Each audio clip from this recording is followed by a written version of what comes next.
So if you've been thinking about hiring a virtual assistant and you're new to the whole concept, one of the things in the back of your mind is probably, where do I find one? How reliable are they going to be? How difficult will this process be? So I'm going to run you through 3 different ways you can do it. Coming right up.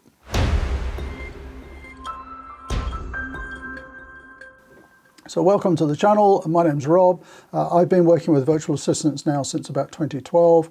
I have 10 who support me in my business. That allows me to run 3 businesses, grow my businesses.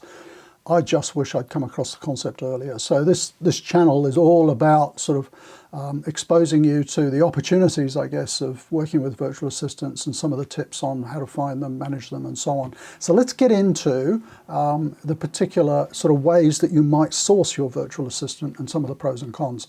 Now, if you've done a Google search of Philippines virtual assistant or anything like that, you will have come across a site called onlinejobs.ph, set up by John Jonas.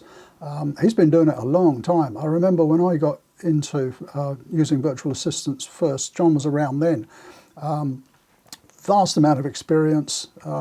He set up basically a matchmaking website where virtual assistants looking for jobs post up all their details, their CVs and skills and so on, and then you, potential clients, can come along and for a small monthly subscription, I think it is, you can jump on and start searching for your VA. A little bit like, lots of sort of online job sites, but this one is specifically for virtual assistants in the Philippines. Sounds like a great opportunity to find the people that you're looking for. Are there any downsides to it?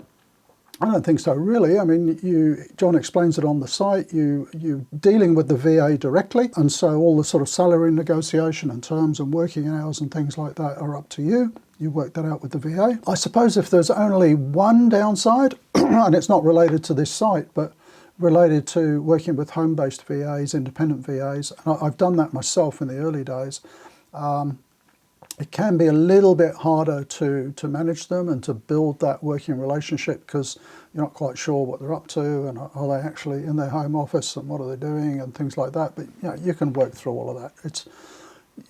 You just got to pick the right people. But I think that's a really good opportunity to go and have a look at that site and see if you can find your VAs there. Another common site, and I'll show my age here, it used to be called Elance, it's now called Upwork. It's probably been called Upwork for about 5 or 10 years.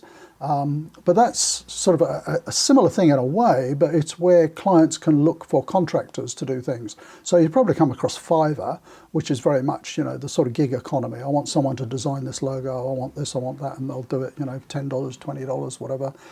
Before the days of AI, for example, I got a voiceover artist on Fiverr to do a Liam Neeson voiceover for one of my videos. I mean, now you could do it with AI, but there's all kinds of people available on Fiverr, but we're not here to talk about Fiverr.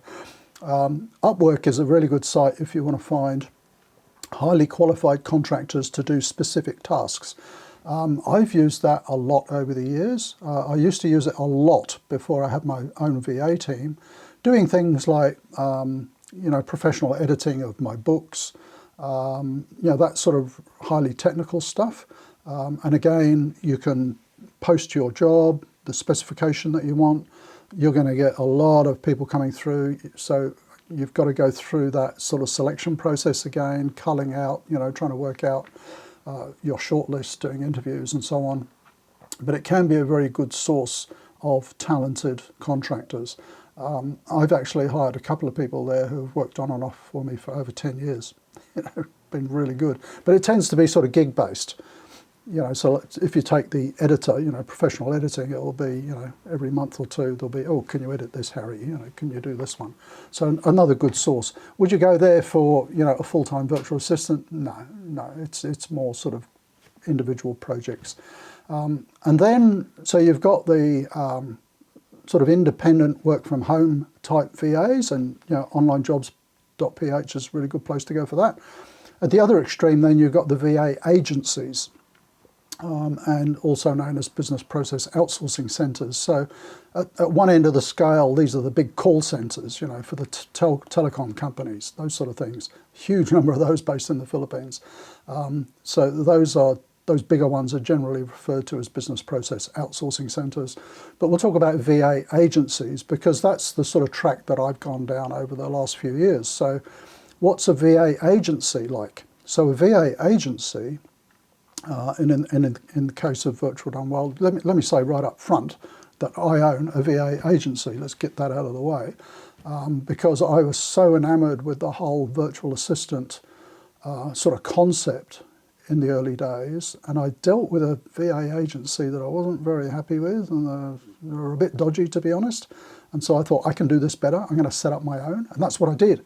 I set up my own VA agency in the Philippines called Virtual Done Well, and it was just to look after my business, my consulting business. And then a lot of other people would say to me, how can we get access to those sort of services? And I'd say, well, I've got plenty of space in the office. I'll go and hire someone for you. What do you need?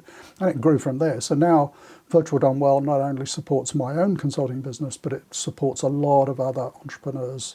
And I was going to say small business owners, but we have quite a few corporate clients as well. So just declaring the interest, and that's why I have some experience of VA agencies. So what's the difference with a VA agency? So I'll talk about Virtual Done Well because that's my own personal experience. So the difference there is we have a corporate office in Davao City in the Philippines, and we hire virtual assistants on demand specifically for given roles. So I'm trying to think of the last one. I talked to a lady in the UK who wanted someone who could do some basic invoicing to clients, could set up meetings with clients, could call clients and liaise on. There was a little bit of coding to be done in the background, real sort of mismatch. And so what we do is we go out and recruit specifically for that role. There's not a bank of just standard VAs waiting to be allocated to clients. And we found an outstanding person actually for that role. So that, and what we'll do is we'll recruit, or we'll shortlist usually 3 for the client, and they'll do an interview over Zoom, and then they'll hire one out. If that one doesn't work out, we'll replace them. So it's really quite a thorough process, but that client is delighted, I'm happy to say. So we hire specifically for the client's needs. It's a little bit different also with that sort of agency or more corporate structure because you've got the proper HR and IT set up. So this is some of the problems I had working with a VA who was home-based. So my very first sort of entree into working with VAs was with a home-based VA. And, their internet would be down and I wouldn't hear from them for 2 days, or, they'd be sick and I wouldn't be sure what's happening. And, you're kind of working with one hand behind your back at times. That's what I felt. So at Virtual Done Well and other VA agencies, I'm sure, would be similar. We have the full HR backup, we have the full IT backup. One of the things that's really important and that we are very careful about is all the regulatory environment. We want to make sure that everybody's paying the right taxes and things like that. So, if you like, you're hiring a full-time virtual assistant from us, but we're managing the whole thing. You don't have to worry about whether they're paying their taxes, whether their health insurance. We have health insurance schemes, all that kind of stuff. We look after them. So I think that's really important because one of the reasons that I'm going to ramble here, sorry, but one of the reasons we set up Virtual Done Well like this was to provide a really good environment for virtual assistants because I'd had some experience in the past where the environment they were working in, I found out wasn't particularly good. So we want to look after our team. So that's a little bit different. If there's any issues with your VA, we'll replace them. There's no lock-in contracts, nothing like that. So it's all really, really flexible. There's one big difference as well, and I kind of hesitate to talk about this because it sounds a bit odd when you vocalise it, but Virtual Done Well is actually set up as a not-for-profit. So I don't actually make a cent. I own Virtual Done Well. I actually don't make a cent out of it. That was never the intention when I set it up. It was set up as my own back office for my consulting business. It was set up to support industry colleagues with a back office. It then expanded to support other business owners, entrepreneurs, and so on. And it's never really been the intention to be an income generator for the owner. So it really is more of a sort of social enterprise. And with that in mind, what we do is we if we make a little bit of profit, what we do is we take that and donate that to charity on behalf of our clients. So our clients regularly get charity certificates showing what we've donated to. We help local charities and so on. So it's a little bit different, but I didn't want to go sort of too far down that track. I think it's a key differentiator though. So if you're looking at getting into utilising virtual assistant services, remember there's a few different ways you can do it. I've mentioned 3. Certainly get on there and have a look at onlinejobs.ph with John Jonas. That looks like a great operation. For the sort of gig type stuff, sites like Upwork are pretty good.